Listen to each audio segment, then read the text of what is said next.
glucosa, todas las células comen glucosa, que eso quede claro, ¿está bien? Entonces, esta glucosa es utilizada por todas las células, sin excepción, ¿sí? Algunas utilizarán más glucosa, otras utilizarán menos glucosa, pero lo importante entonces es que la glucosa ingresa a todas las células, ¿sí? Los procesos que vamos a ver, que involucran la glucosa, no se dan en todos los tejidos. Entonces, ya mi cerebro tiene que empezar a pensar lo siguiente. Lo primero que me tengo que poner a pensar cuando me preguntan algo es, ¿en qué situación metabólica estoy? ¿Qué significa situación metabólica? Si estoy en ayuno o estoy en posingesta, ¿sí? Si estoy en ayuno, yo sé que no estoy ingiriendo alimento, todos los días ayunamos, ¿sí? Entonces, en ese momento donde yo no estoy ingiriendo alimento, no estoy consumiendo glucosa de afuera. Entonces mi organismo se las tiene que arreglar para producir glucosa, ¿sí? Así que ya lo vamos a ir viendo. ¿Qué pasa si yo como la glucosa? Tengo un montón de glucosa disponible. Esa sería la posingesta, ¿está bien? Le llamamos posingesta, postprandial, saciedad, son todos sinónimos, ¿está bien? Son todos sinónimos. Saciedad, postprandial, posingesta. Entonces, en esa situación, hay tejidos que cambian su forma de comportarse con respecto a la glucosa. Y eso es lo que tenemos que ir pensando en la cabeza. Entonces, me hacen una pregunta de metabolismo, primero me posiciono, si estoy en ayuno o estoy en posingesta. Y después voy a pensar en qué tejido me están hablando. Porque no es lo mismo el uso que hace, no sé, el hígado de la glucosa que lo que hace el músculo o lo que hace el sistema nervioso, ¿sí? Entonces, cada tejido utiliza glucosa, como les dije antes, pero en distintas situaciones y para cosas distintas, ¿está bien? Entonces, estas cositas las vamos a ir viendo a lo largo de la clase, a lo largo digamos, del cuatrimestre, básicamente, ¿está bien? Voy entonces a enchufar la otra cámara y vamos a hacer vamos a completar este dibujito, que supongo que lo tendrán completo, pero lo vamos a discutir, ¿sí? A ver si está. Espérenme, si se ve todo. Se control Sigmi.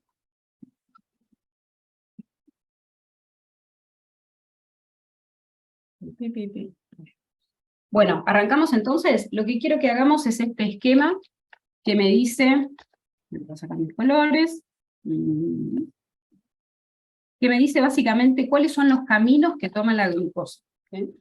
Me voy a atar el pelo. Bueno. Ahí está.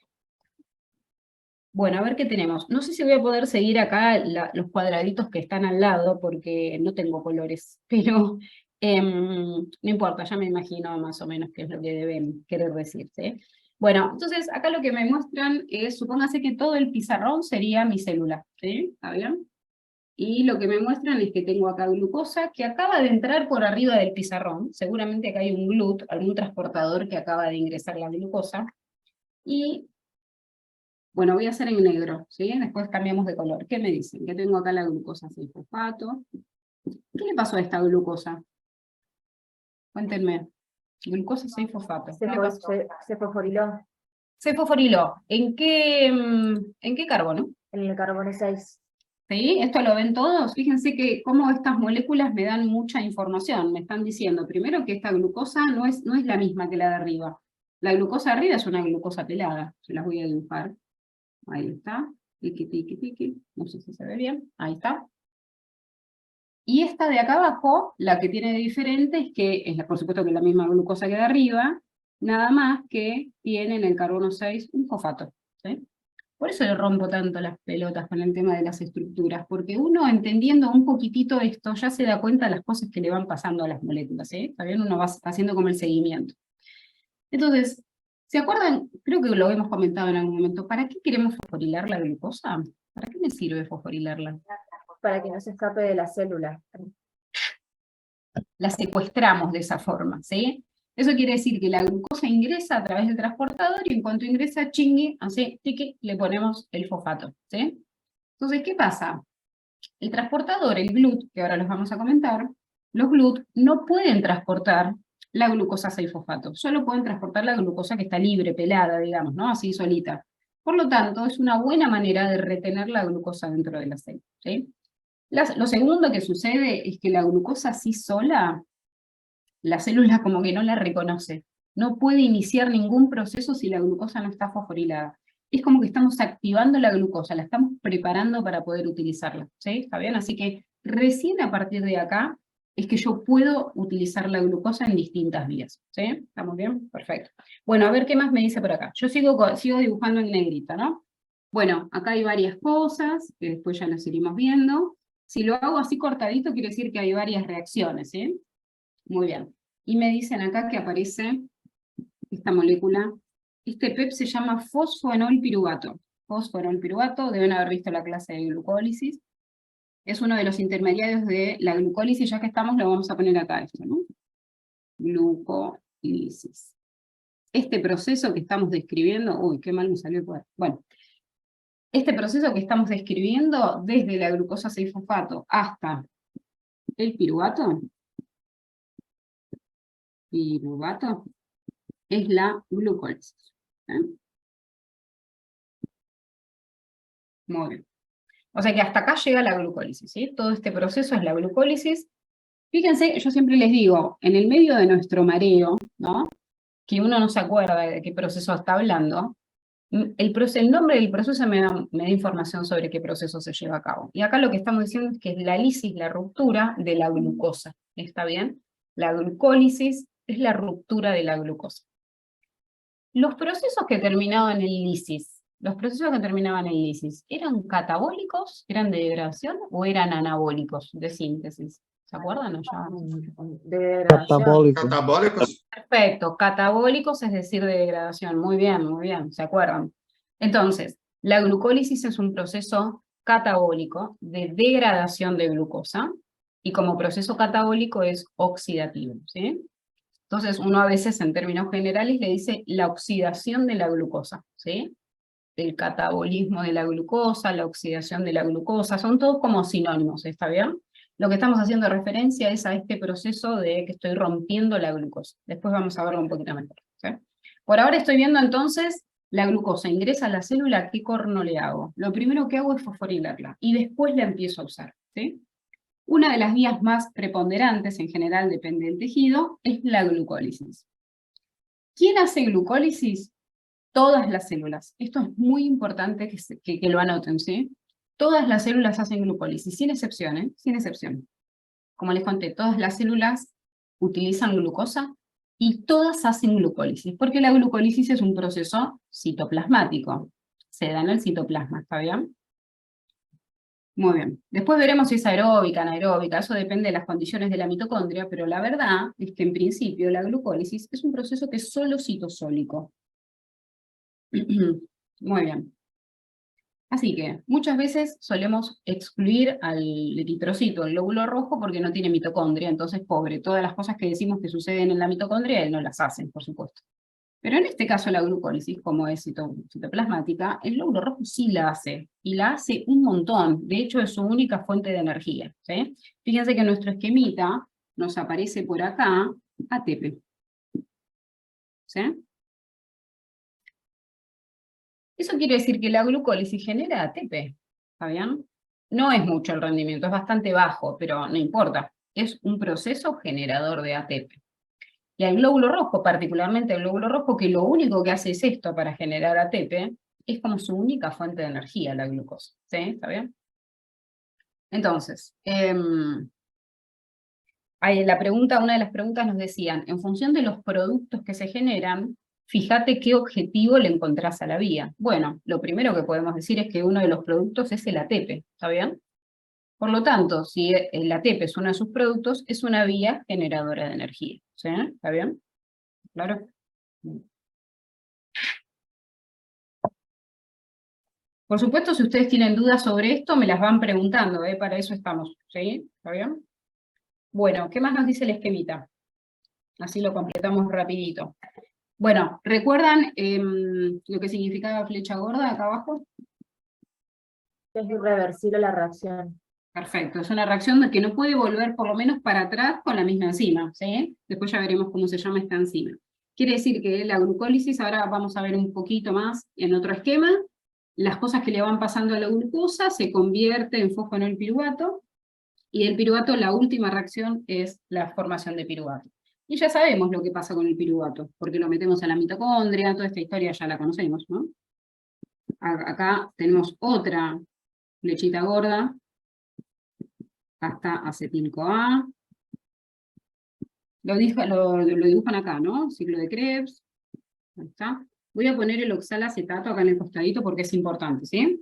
OA es oxalacetato, que sabemos que se junta con el acetil-CoA para formar el citrato. Voy a cadena respiratoria, ATP. Harto conocido todo esto. Muy bien. Bueno, entonces, acá lo que me muestran son como dos vías. Me dice que el piruvato puede hacer esto, que sería la letra B. Ahí va. O si no, el piruvato, por fuera de la mitocondria, o sea, en el mismo citosol, puede tomar la vía A, ¿sí? Y si toma la vía A, se convierte en lactato. Muy bien. Bueno, en realidad, si B fuera una molécula, más que hablar de la vía, si B fuera una molécula, ¿de qué enzima estamos hablando? ¿Cómo se llamaba esta enzima? Hacía esto. Es la PDH, ¿no? La PDH, perfecto, la piruvato deshidrogenasa, no se me olviden de ella, ¿sí? Recuerden que todo lo que pasa en la mitocondria es fundamental, porque es un cuello de botella del metabolismo. Por eso le damos tanta bola al metabolismo mitocondrial. Porque fíjense cómo ahora estamos hablando específicamente de glucosa, y la glucosa es proveedor de piruvato, y el piruvato va de derecho a la mitocondria a hacer todo lo que ya sabemos de la primera era, ¿está bien? Entonces, todo lo que sucede acá adentro es otra de las cosas que tenemos que tener muy frescas de la primera era. Regulación de la piruvato deshidrogenasa, lo que pasa con el ciclo de Krebs, y cómo se da la cadena respiratoria, ¿sí? ¿Está bien? No nos olvidemos de eso. Muy bien. Y a ver si se acuerdan cuál sería la enzima que genera lactato a partir del piruvato. La lactato deshidrogenasa. La lactato deshidrogenasa. Ahí va.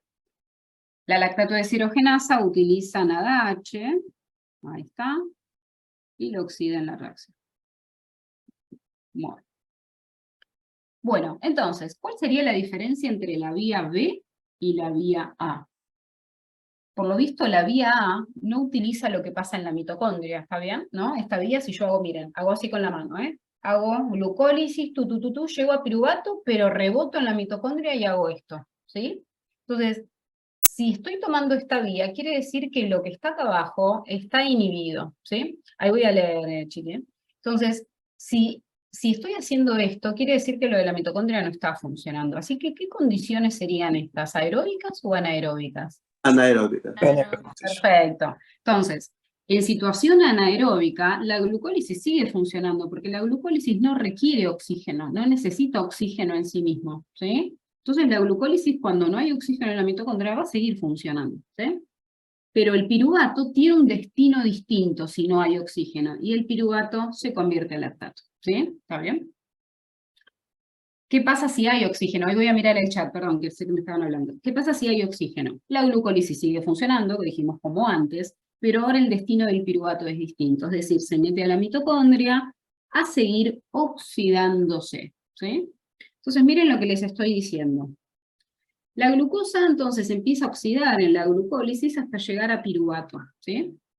Pero el piruvato se puede seguir oxidando, puedo seguir sacando energía de ahí. Me falta un montón de energía todavía para sacarle a la molécula. Y se la puedo sacar realmente, aprovechándolo mucho, digamos, con mucha eficiencia, si el piruvato ingresa a la mitocondria y hacemos toda esta voltereta que ya conocemos, perdón que la bajo, toda esta voltereta, hasta obtener ATP, ¿sí?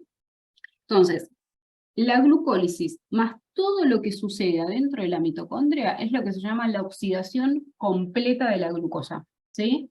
Es decir, yo llego hasta piruvato, que la oxidación no está completa, pero si el piruvato se sigue oxidando dentro de la mitocondria, lo oxido completamente, hasta que ya no da más, ¿sí? Y ahí yo logré sacarle toda la energía que tenía la glucosa, con todos estos dos procesos en realidad, la glucólisis y todo el metabolismo mitocondrial, ¿está? Ahora, si yo no logro, si no hay oxígeno y no logro hacer esto, entonces, cuando se me desvía para lactato, me quedo con la energía por la mitad, porque pasar de piruvato a lactato no es oxidarlo completamente, ¿sí? entonces no me rinde tanta energía, pero bueno, es lo que hay. Cuando no hay oxígeno, es lo que hay. ¿Sí? Esperen que voy a leer el chat que me estaban preguntando algo. ¿Puede ser la generación de ATP y la otra de lactato? Bueno, sí, acá lo que estaba justo queriendo decirles es en qué condiciones se dan cada una de esas cosas, ¿no? Porque yo no elijo generar lactato.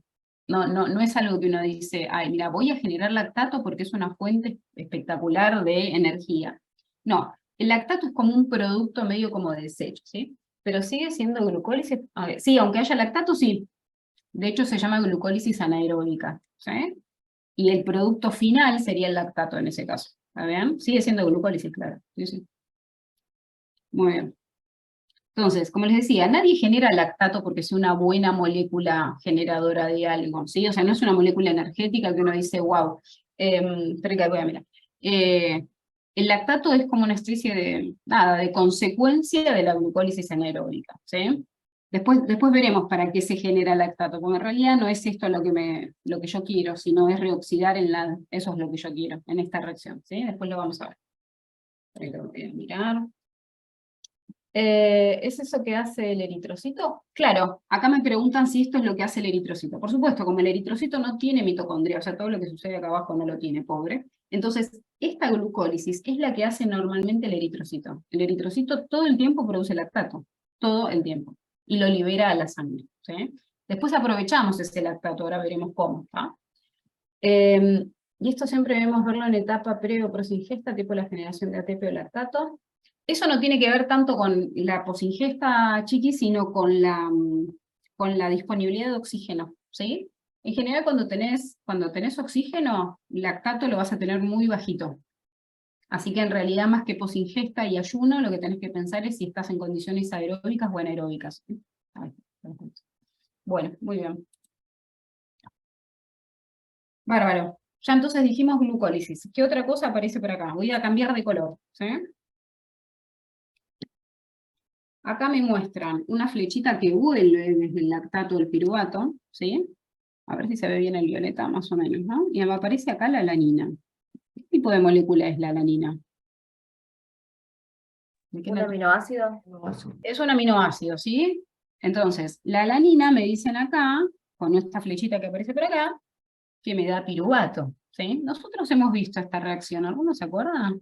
Todavía no la vimos en detalle, digamos, ¿no? Pero la vimos en el seminario, sobre todo. Con una enzima sérica.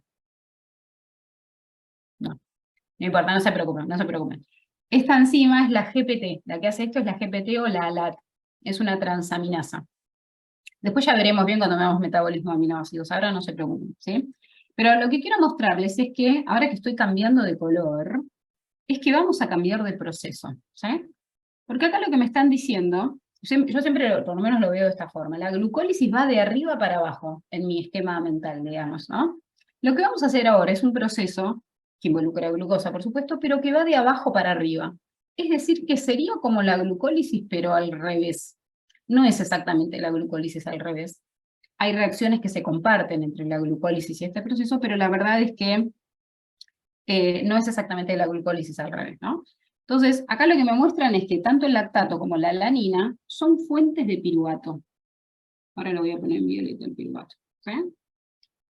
Es decir, que el lactato y la alanina vienen de otros tejidos, por ejemplo, y se convierten en piruvato. Y acá me muestran una flecha que de piruvato pasa a oxalacetato, directamente. Si yo tuviera que pensar entre las reacciones anapleróticas y catapleróticas del ciclo de Krebs, esta reacción que acabo de dibujar, ¿es anaplerótica de relleno o cataplerótica de fuga? Anaplerótica. De Anaplerótica. relleno. Todos están de acuerdo, de relleno, perfecto, exactamente. Es decir que el piruvato se convierte, medio que como que puentea el ciclo de Krebs, o sea, no se está llevando a cabo el ciclo de Krebs, directamente el piruvato lo convierte en oxalacetato, ¿sí? ¿Está bien? Así que es como una forma es un atajo, básicamente. Y acá me muestran que convierte el oxalacetato en malato, que sería, estoy yendo al revés del ciclo de Krebs, ¿sí? Ahora vamos a hablar de este proceso. El malato lo saco. Estoy haciendo el esquema que hice acá, ¿eh? y lo vuelvo a convertir en oxalacetato, y uno se pregunta, ¿por qué no sacaste el oxalacetato directamente y te dejaste de joder, no? Pero no, el problema es que no tenemos un transportador de oxalacetato. Entonces, el oxalacetato se tiene que disfrazar de malato para esto, ¿sí? El oxalacetato acá adentro se tiene que disfrazar de malato, y el malato sí tiene un transportador, tiene una lanzadera, de hecho. Después le hablamos la clase que viene. Y finalmente el oxalacetato produce fosfenolpiruvato. El mismo intermediario de la glucólisis, ¿eh? O sea, como que vuelvo acá. Y lo que me muestran acá es que me voy para arriba, hasta generar glucosa 6-fosfato, ¿sí? Entonces, acá estamos haciendo un proceso que es al revés, más o menos, al revés de la glucólisis, ¿sí? Entonces, si la glucólisis es una vía catabólica de degradación, la vía que voy a escribir acá es anabólica de síntesis, ¿sí? Ojo con este nombre para los nuevos. Gluconeogénesis.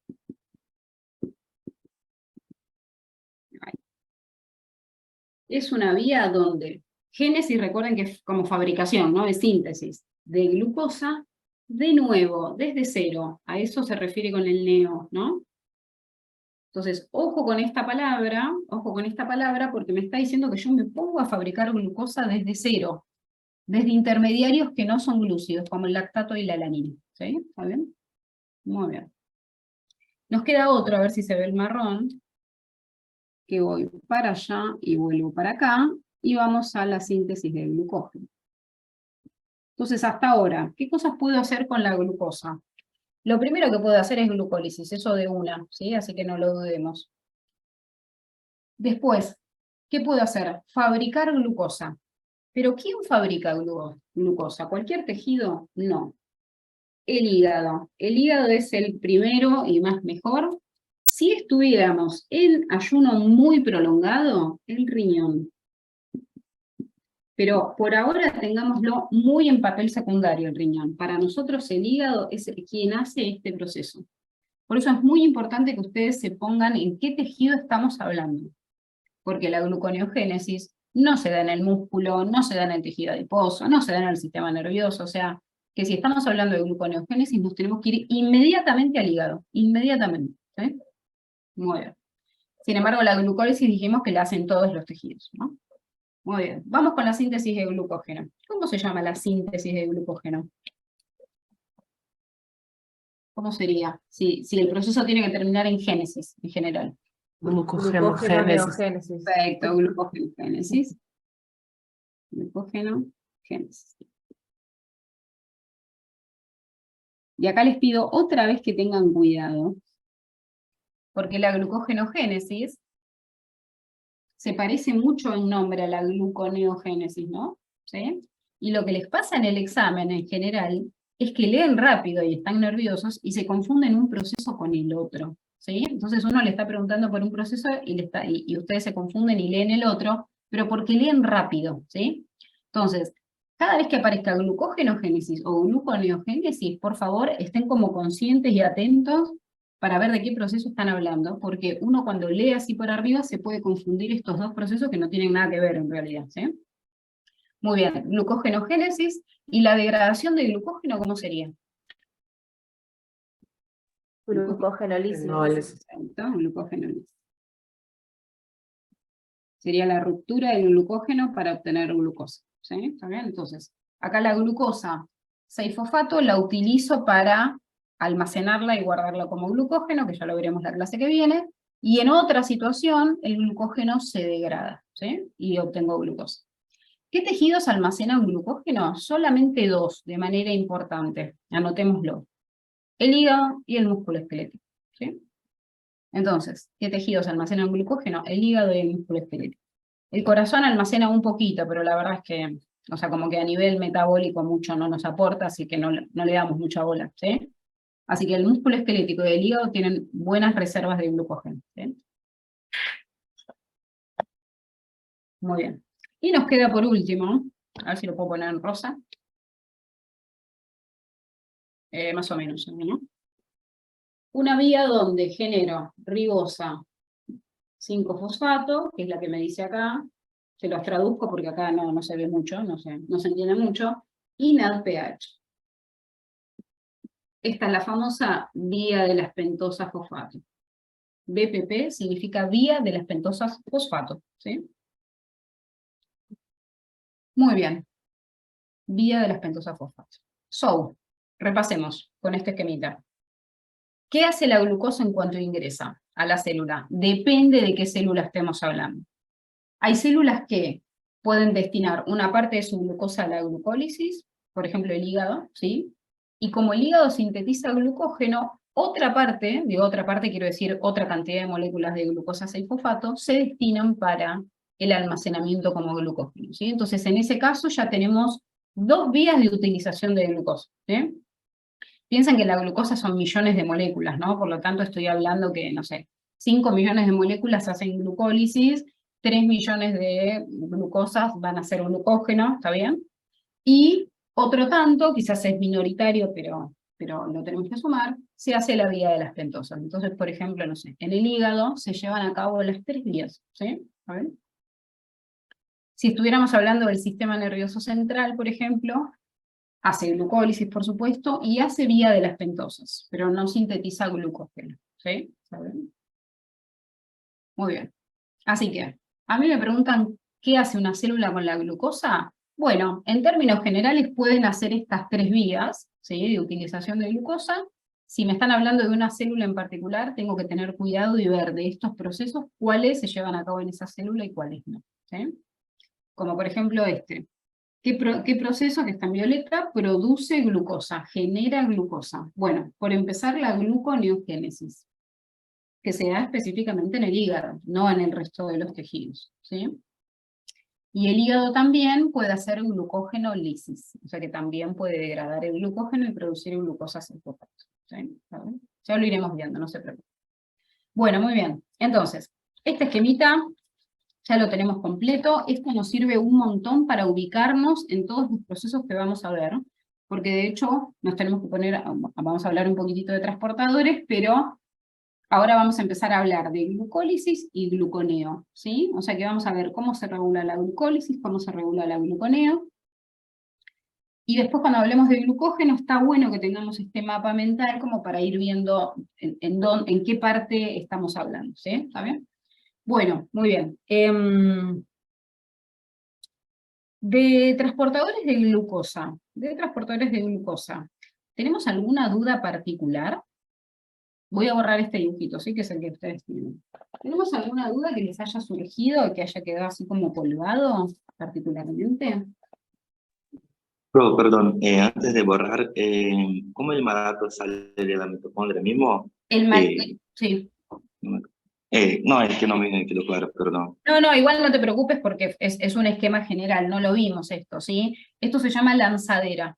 El malato tiene una lanzadera, es como una molécula, es como una puerta a vaivén, no sé, yo me la imagino como una puerta a vaivén que está en la membrana mitocondrial, ¿sí? Recuerden que esto es, perdón, no lo puse, pero es la mitocondria, ¿no? Entonces, es como una puerta que saca el malato al citosol. Lo mismo que pasa con el citrato, cuando decimos el citrato se va para el citosol, bueno, es porque hay una lanzadera, ¿sí? Entonces, no lo vimos, así que no te preocupes, por eso no se iba a entender. Pero esta misma molécula del ciclo de Krebs se escapa al citosol, y acá se vuelve a convertir en oxalacetato con una enzima que es como esta, pero que está en el citosol, ¿sí? ¿Está bien? Eso después lo vamos a ver en detalle, no te preocupes. Por ahora. Gracias. No, por favor. Ana, en el cuadro me quedo confuso. ¿En qué condición metabólica está cada uno? Ayuno, saciedad, vamos en el siguiente ejercicio del apunte. Después localización celular en algunos GLUT. A ver, para mí, Ana. Vos me estás diciendo... En ese cuadro que vos me decís, ¿es el cuadro de los GLUT que decís que no te queda claro en ayuno, en saciedad y eso? Ah, ok. Bueno, claro, bueno, para eso entonces tenemos que repasar un poquito los GLUT, así que lo repasamos muy rápido, ¿sí? Muy rápido. Las diferencias entre el S-GLUT y el GLUT quedan claras, ¿sí? ¿Cómo funciona cada uno? ¿Cómo el S-GLUT transporta, además de un monosacárido, transporta sodio, ¿sí? A diferencia del GLUT, ¿sí? ¿Está claro? Ok, para el resto espero que también, ¿sí? Cosas importantes de esto, pero que digamos, es necesario entender porque si no después no vamos a entender nada. El GLUT solamente funciona a favor del gradiente, ¿sí? O sea que el monosacárido puede ser transportado a favor del gradiente en el GLUT. Tengo que tener mucho por acá, poquito por acá, la dirección de transporte es hacia acá, ¿sí? Esto es a favor del gradiente. ¿Qué pasa con el S-GLUT? El S-GLUT funciona en un cotransporte con sodio. El sodio siempre entra a favor del gradiente, porque el sodio siempre hay más afuera que adentro. Ahí está.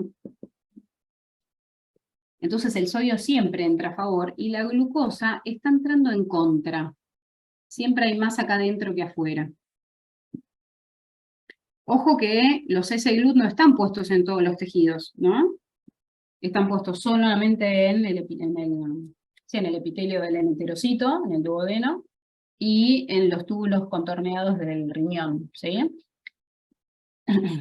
Por lo tanto, entonces, en este caso tenemos que el S-GLUT tiene una función especial que es como reabsorber todo lo posible lo que haya de glucosa, tanto en el riñón como en el intestino, ¿sí? Y entra en contra del gradiente aprovechando el gradiente del sodio, que entra a favor, ¿sí? Nos preocupan más los GLUT, porque los GLUT sí están puestos en todos los tejidos. Entonces, los GLUT siempre movilizan el monosacárido a favor del gradiente, ¿sí? ¿Qué pasa si el gradiente se invierte? ¿Qué pasa si tengo más acá adentro que afuera? ¿Para dónde va el gradiente ahora? Hacia afuera. Va en contra de su gradiente. Va hacia el otro lado, ¿sí? ¿Está bien? Entonces, tenemos que tener en cuenta que el GLUT siempre moviliza a favor del gradiente. Por lo tanto, lo primero que tengo que hacer es tratar de que no se me corte el gradiente. Si se me corta el gradiente, el GLUT ya no transporta glucosa, ¿sí? Entonces, ese gradiente siempre se tiene que mantener. Y particularmente el GLUT2, que es uno de los que más interesante es que en algunos momentos en el hígado entra glucosa y en otros momentos saca glucosa, ¿sí? ¿Está bien? Eso depende en qué situación metabólica estemos, porque su función siempre es transportar glucosa. El problema es que como el hígado produce glucosa en su interior y la tiene que sacar a la sangre, la saca a través del GLUT. Entonces en esa situación el gradiente está invertido. El hígado tiene mucha glucosa y hay poca glucosa en la sangre. Entonces la glucosa sale desde el hígado hacia la sangre, ¿sí? Y siempre a través del GLUT. Lo que pasa es que, como se invirtió el gradiente, el GLUT ahora saca, ¿sí? Muy bien. Bueno, entonces hagamos un repaso de esto, ya que hablamos de la condición metabólica que le había quedado incompleto a Ana. Nos vamos a hablar de los GLUT, ¿sí? Hablamos desde el 1 hasta el 4, porque el 5 transporta fructosa nada más, así que lo vamos a obviar. A ver, cosas importantes. El GLUT2, ¿qué KM tiene? ¿Alto o bajo? No importa. Un KM alto. Alto. Alto. ¿Y eso qué significaba cuando lo asociábamos, cuando veíamos Baja KM? afinidad. Que necesita mucho sustrato Tiene para que poder te- saturarse. Perfecto, eso era. Alto KM, baja afinidad, y como dice Valentina, necesita mucho sustrato para saturarse. Es decir, que el transportador, el GLUT2, si pusiéramos el 2, ¿sí? Para trabajar a su máxima velocidad, necesitaría una cantidad de sustrato que nunca va a tener, una cantidad de molécula para transportar que no va a tener nunca, porque nunca vamos a llegar a esa cantidad de glucosa, ¿sí? Por lo tanto, este GLUT lo que tiene es que, cuando hay mucha glucosa para transportar, la transporta rápido, y cuando hay poca, ni se calienta, ¿sí? Entonces, tiene como dos situaciones de transporte. O transporto mucha glucosa cuando hay mucha disponible, o no transporta nada porque no tengo ganas cuando hay poca, ¿sí? ¿Está bien? Entonces, ¿en qué situación metabólica tengo mucha glucosa disponible? ¿En posingesta o en ayuno? Posingesta. Posingesta, ¿sí? Entonces, para ir completando acá la condición metabólica, Ana, el GLUT2, entonces, trabaja mucho cuando está en posingesta. Cuando está en ayuno, que hay poca glucosa, prácticamente no trabaja. Es decir, que por lo menos no entra glucosa a los tejidos. ¿Qué tejidos? Posingesta sería como saciedad, entonces. Claro, posingesta, saciedad y postprandial es todo lo mismo, ¿sí? es todo lo mismo, ¿está? Entonces, el GLUT2, ¿en qué tejidos está? Bueno, ya hablamos del hígado, ¿en qué otro tejido? Líquido y En páncreas. el páncreas, en las células beta del páncreas. Las beta, ojo, la célula beta del páncreas, sí, porque no están en las alfa, ¿no? Están en las beta, que son las que producen insulina. Entonces, si nos vamos a hablar específicamente del hígado, yo les contaba que el hígado, cuando está en posingesta, miren cómo piensa el hígado. Cuando estoy en posingesta, que tengo un montón de glucosa disponible para todos los órganos, porque estamos como en la fiesta de la glucosa, le decimos, esa glucosa entonces, como hay glucosa realmente para todos, el hígado toma un montón de glucosa. Entonces el GLUT2, como encuentra un montón de glucosa, transporta para adentro, buenísimo, ¿sí? O sea que el hígado en posingesta usa muchísima glucosa, ¿sí? ¿Y cómo la usa? Con los procesos que vimos hace un ratito, esa glucosa en cuanto ingresa es fosforilada, ¿no? O sea, digamos, el recorrido es todo el mismo. Ahora, ¿qué pasa cuando está en ayuno? En ayuno, como no estamos consumiendo glucosa de afuera, la glucosa empieza como a escasear en la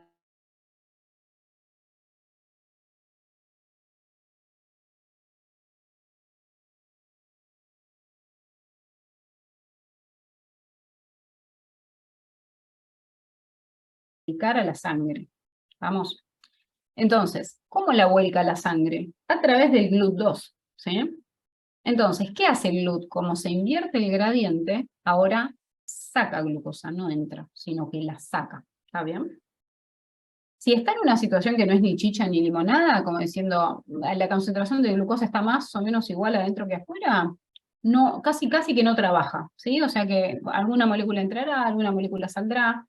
Lo importante es cuando hay mucho de un lado y poco del otro. Entonces empieza o a entrar glucosa o a sacar glucosa, ¿sí? ¿Está bien? Muy bien. Entonces, este transportador se le suele llamar como el sensor, porque realmente se da cuenta cuándo estoy en posingesta y cuándo estoy en ayuno. Porque él se da cuenta cuando hay mucha glucosa, porque transporta mucha glucosa, y cuando hay poca, casi que no transporta. Entonces, se da cuenta de estas fluctuaciones de glucemia, ¿sí? Ahora, ¿qué pasa con el 1, con el 3 y con el 4? ¿Qué KM tienen? Esperen que voy a leer. Tienen un KM bajo. Tienen un KM bajo. Eso significa que tienen mucha afinidad por la molécula que transportan, ¿sí? Ahí voy a contestar el chat, ¿eh? Sí. Entonces, tienen mucha afinidad por esa molécula. Por lo tanto, se saturan al toque, ¿sí? ¿Qué significa que se saturan? Que trabajan como a su máxima velocidad. No importa la cantidad de sustrato que haya. ¿Tenés poquitas moléculas? El transportador está entrando a su máxima velocidad de la glucosa. ¿Tenés muchas moléculas? El transportador sigue entrando a máxima velocidad de la glucosa, ¿sí?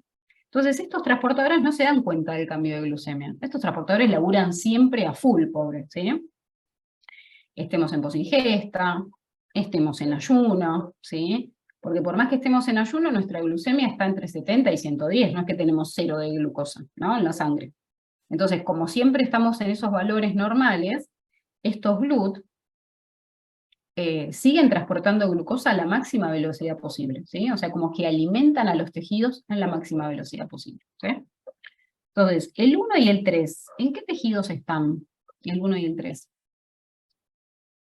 ¿El 1 dónde está y el 3 dónde está? El 1 Uno está en el trocito y el T en el cerebro. Bueno, entonces, es cierto que están en más lugares cada uno, ¿sí? Pero como para hacerlo un poco más fácil, ¿no? Y como focalizarnos.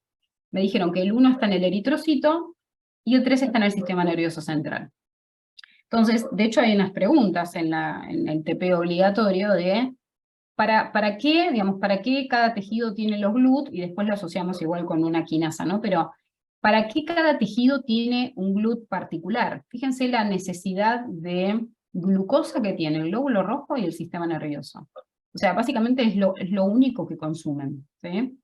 Entonces, yo le tengo que proveer al glóbulo rojo y al sistema nervioso glucosa todo el tiempo. ¿Qué pasa si el glóbulo rojo se queda sin glucosa? ¿Hacía glucólisis aeróbica? ¿Tiene mitocondria el glóbulo rojo? No. No. No. Y dijimos, su único combustible metabólico es la glucosa. ¿Y cómo el glóbulo rojo obtiene ATP? Porque hace glucólisis, es lo único que puede hacer. ¿Sí? Lactato. Glucólisis.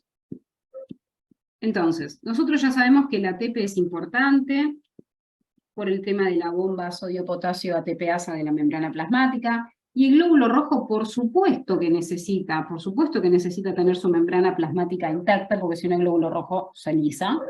Por lo tanto, entonces, ahí está. Por lo tanto, entonces, es fundamental para el glóbulo rojo obtener ATP.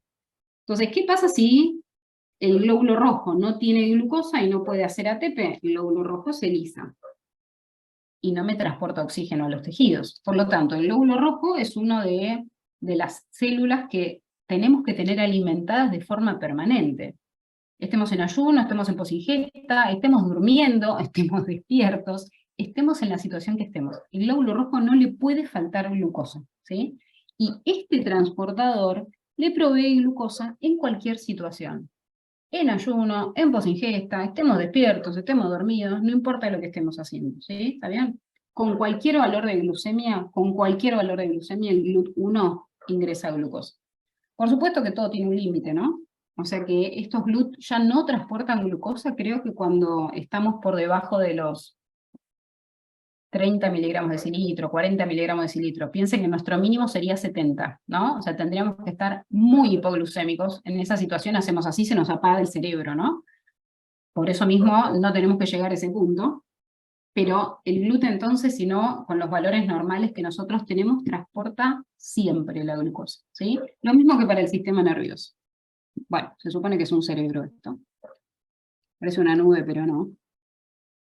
Este sería el GLUT3, ¿sí? Que también todo el tiempo está trayendo glucosa desde afuera, y esto va a generar ATP. La diferencia entre el sistema nervioso y el glóbulo rojo es que el sistema nervioso tiene mitocondria, por supuesto, ¿sí? Por lo tanto, entonces la oxidación se hace completa de la glucosa. ¿Vamos? Muy bien. Profe, Pipi. entonces del glóbulo rojo la respiración sería un proceso anaeróbico. Y lógico, claro, todo el tiempo.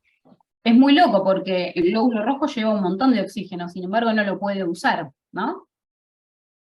Solamente lo transporta. Entonces, por eso el glóbulo rojo tiene respiración anaeróbica, todo el tiempo. Bueno, esperen que acá me estaban hablando, ok. Poca afinidad, muy bien. Ah, genial, ¿entendiste, Ana? Buenísimo. El GLUT2 también saca glucosa. Ah, sí, perfecto, acá me preguntaba Juliana. Si el GLUT2, que hablamos del hígado y la célula beta, saca glucosa del intestino, ¿sí? Pero la saca, ¿sí? Acá tengo el intestino, tiki tiki. No sé si lo dije eso en la clase. Creo que apareció una diapositiva, pero no me acuerdo si hice hincapié en eso. Así que esta sería la luz del duodeno, pero sí se ve. Esta sería la luz del duodeno, la glucosa ingresa por un S-GLUT, ¿sí? Como dijimos hace un ratito. Pero como muy bien dijeron acá, el GLUT2 está en la membrana vasolateral, no está en la apical, está en la vasolateral. Y lo que hace es llevarme glucosa a la sangre, ¿sí? Así que la glucosa que ingresa por el S-GLUT es sacada por el GLUT2 hacia la sangre, ¿sí? En el intestino. Ahí va.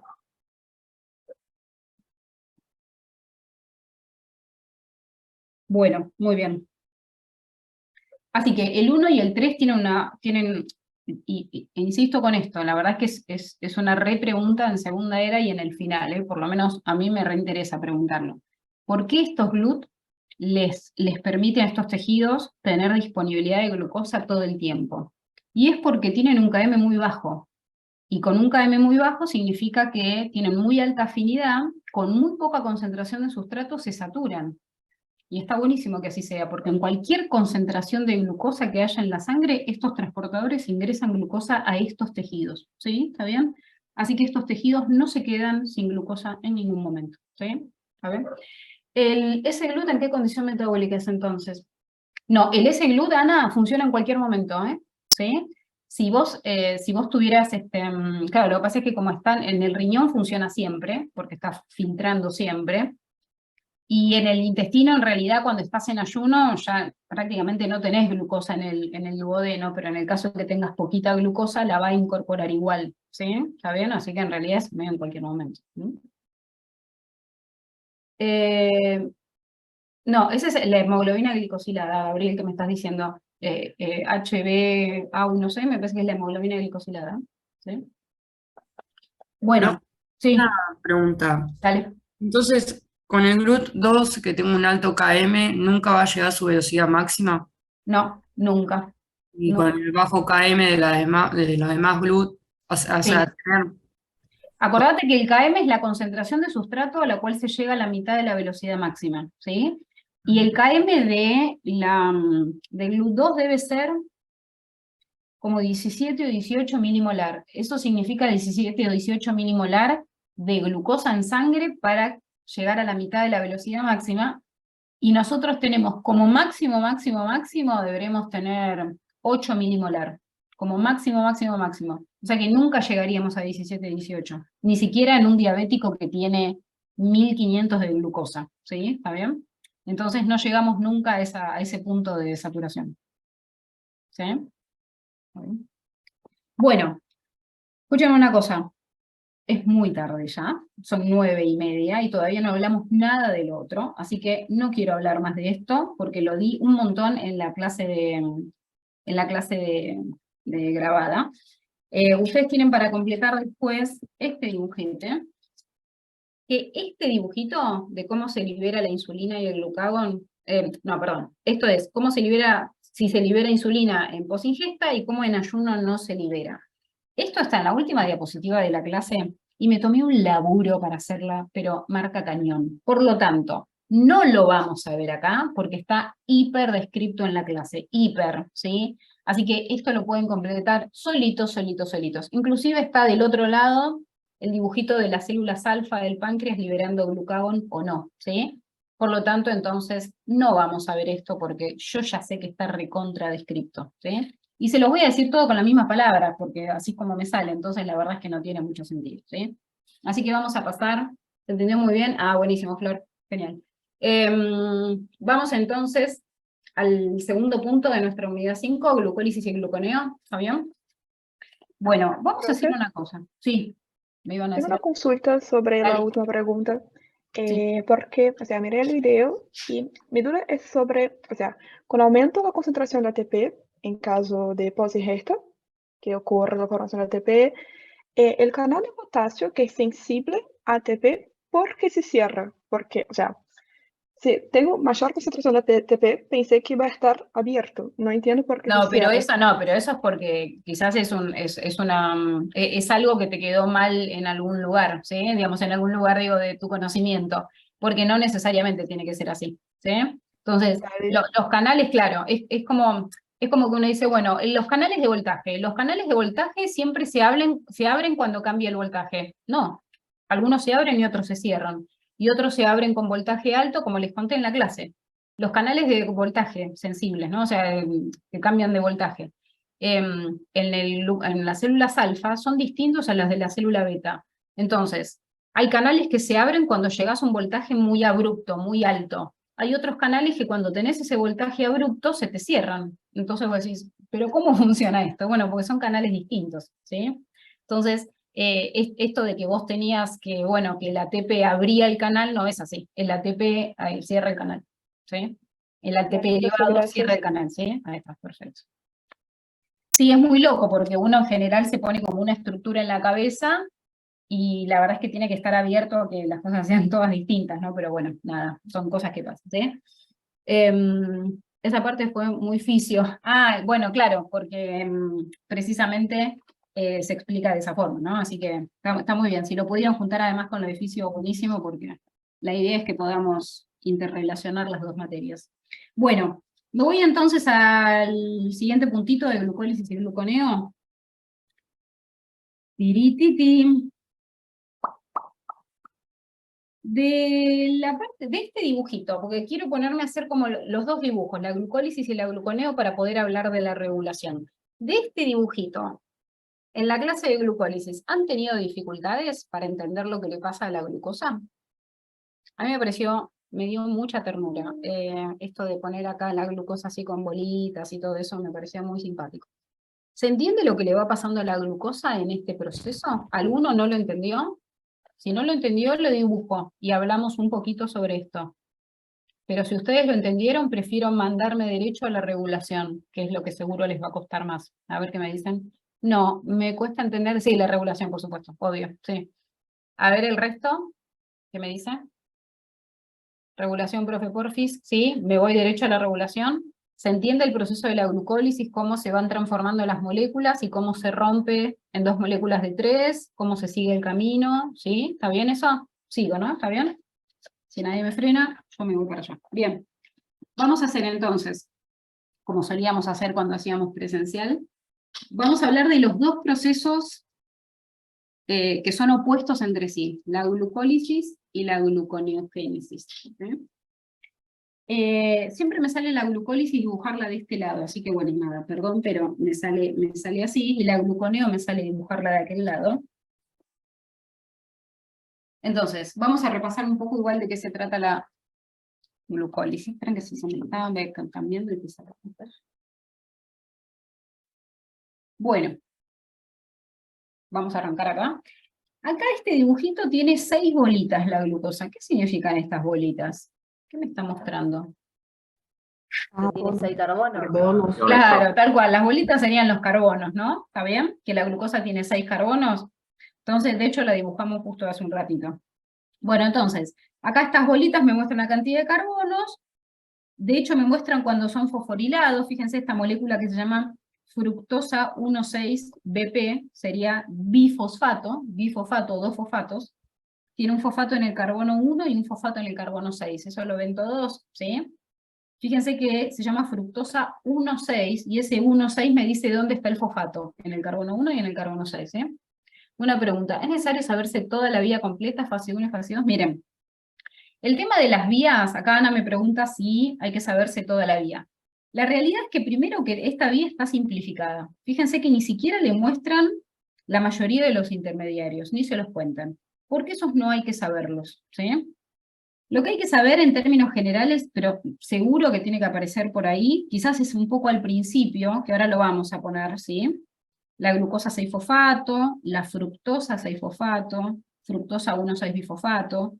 Estas dos moléculas, que tienen 3 carbonos, la dihidroxiacetona-fosfato y el gliceraldehído 3-fosfato, esos hay que saberlos, porque los vamos a usar mucho, ¿sí? Pero después, a continuación, hay moléculas que no va a hacer falta saber, y nos vamos a quedar con el fosfonol piruvato y el piruvato, nada más que eso, ¿sí? Entonces, acá lo que hay que saber es si se produce en ADH, que lo vamos a poner, ¿sí? Si se produce ATP, dónde se gasta ATP, ese tipo de cosas. Así que este esquemita me parece que está bueno, porque les dan un pantallazo general de la glucólisis sin estar diciéndoles todos los intermediarios, que es un embole. Y recuerden que nunca les vamos a pedir una vía de memoria, de la misma forma que nunca le íbamos a pedir el ciclo de Krebs de memoria, ¿está bien? Entonces, la vía no hay que saberla de memoria, pero hay que saber cosas importantes. ¿Quién hace glucólisis? ¿Dónde se lleva a cabo la glucólisis? ¿En qué parte de la célula? ¿Qué tejidos hacen glucólisis? ¿En qué situación metabólica? Sí, todas esas cosas hay que saberlas, ¿está bien? De hecho, podemos ir después completando más adelante un cuadrito. La pregunta 7 de este mismo punto, pregunta 7, dice: completa el cuadro con los objetivos metabólicos de la vía glucolítica, o sea, de la glucólisis, si es que ocurre en distintos tejidos y situaciones metabólicas, ¿está bien? Entonces, ya que estamos, cuando hablamos de la glucólisis, vamos a ir completando ese cuadro, ¿está bien? Muy bien, entonces, voy a poner cosas importantes, voy a mezclar este dibujito con el dibujito este que tenemos acá, que me van preguntando cuál es el número 1, qué molécula es la número 2 y demás, que está en la pregunta 4, ¿sí? Entonces voy a hacer como una mezcla de eso. Glucosa 6-fosfato. Este paso ya lo vimos hace un ratito, ¿no? Que era importante, es decir, preparamos la glucosa, la secuestramos adentro de la célula.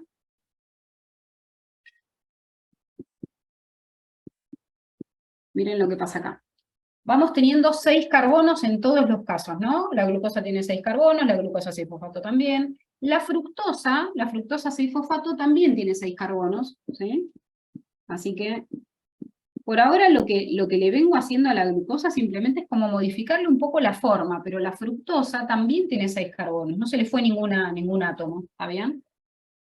Acá hay una reacción irreversible que es muy importante, que si estamos hablando de la preguntita 4, me voy al esquemita 4, La molécula 1 sería la fructosa 6-fosfato, y la molécula 2 sería la molécula 1 sería la glucosa 6-fosfato, ¿sí? Esta sería la molécula 1. Y la molécula 2, que aparece acá, sería la fructosa 6-fosfato, ¿sí? ¿Está bien?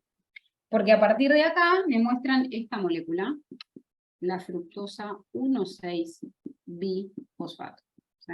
Que también tiene 6 carbonos. ¿Cuál sería la diferencia entre, miren, la fructosa 6-fosfato y la fructosa 1,6-bifosfato?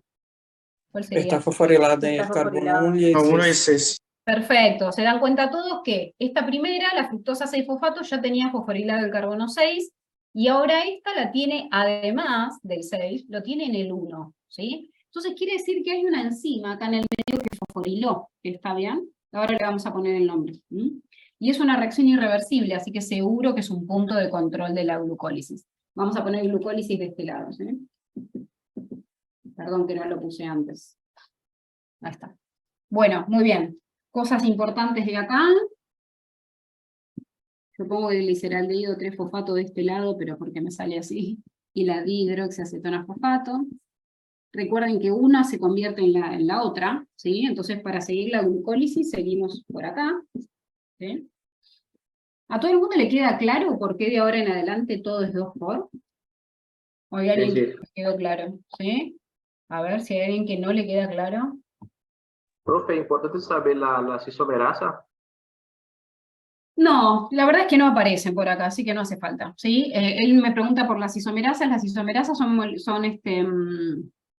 son enzimas que convierten un isómero en otro. De hecho, estas dos moléculas son isómeros entre sí. A mí me gusta pensar que son tipo primos hermanos, porque los dos tienen 3 carbonos, son las moléculas que aparecen acá, ¿no? Los dos tienen 3 carbonos, los dos tienen un fosfato, nada más que uno es un aldehído, que es este, y el otro es una acetona, como un grupo importante, digamos, pero la verdad es que son como parecidos, pero son isómeros entre sí. Entonces las isomerasas son enzimas que convierten uno en otro. ¿Está bien? Bueno, espera que voy a ver qué me estaban diciendo. Si lo puedo explicar rapidito no es malo. Bueno, lo que les... A ver, la fructosa 1,6-fosfato se rompe en 2 moléculas de 3 carbonos. Cada una de estas tiene 3 carbonos. Entonces, la única molécula que continúa con la glucólisis es esta, es el gliceraldehído 3-fosfato. La dihidroxiacetona no tiene enzimas para seguir siendo transformada, ¿sí? Por lo tanto, la dihidroxiacetona-fosfato se convierte en otra molécula de gliceraldehído 3-fosfato. Entonces, de ahora en adelante, voy a hacer 2 caminos de 2 gliceraldehídos 3-fosfatos. Una que había provenido de acá, de la fructosa 1,6-bifosfato, y otra que acaba de convertirse a partir de esta, ¿está bien? O sea que voy a tener 2 moléculas que vienen a continuación. Así que todo de ahora en adelante son 2 moléculas que le van pasando exactamente lo mismo, ¿sí? ¿Está bien? Ahí está.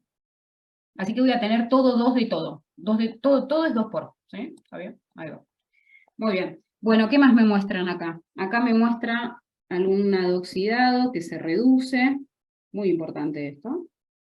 Ahí va. Y todo es 2-por, ¿no? 2-por. ¿Qué más me dicen? Cosas importantes. Me voy a ir un poquito más adelante hasta el flugenol piruvato. Tengo un ADP por acá. Genero ATP.